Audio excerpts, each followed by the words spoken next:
When you look at the price action, and let's just go all the way back kind of the start of July, because that seemed to be when things really kind of started to change a little bit here.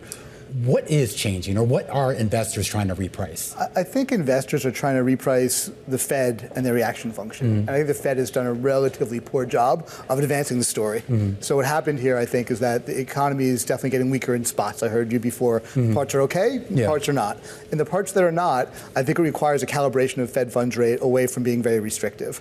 And the Fed keeps saying, well, look at the next CPI. Well, no, that's not going to work anymore. So when you get some volatility, you get geopolitical, you get election, and a little bit of leveraging, you get a big move. So I'm not sure exactly why it happened, but I do think you need to reframe this, and the Fed needs to come, not do an emergency rate cut, but advance the story. You weren't one of those people like crossover.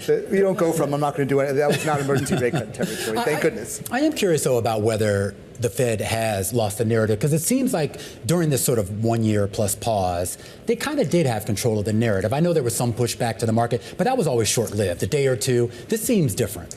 I think it is. I think what happened is, as the Fed started to change last December, the market got really far ahead and financial conditions eased. So credit spreads did well, and they kind of felt like they couldn't actually ease. But again, easing is going to help a little bit that weaker part of the economy. And again, inflation going to 8 and 9%, that's why we had a 5.5% Fed funds rate. Inflation going back between 2 and 3, you don't need to go back to 2% Fed funds, but you have to lower from 5.5. So I think they fought a little too hard against that initial ease. They could have gone a couple weeks ago, but it's coming now.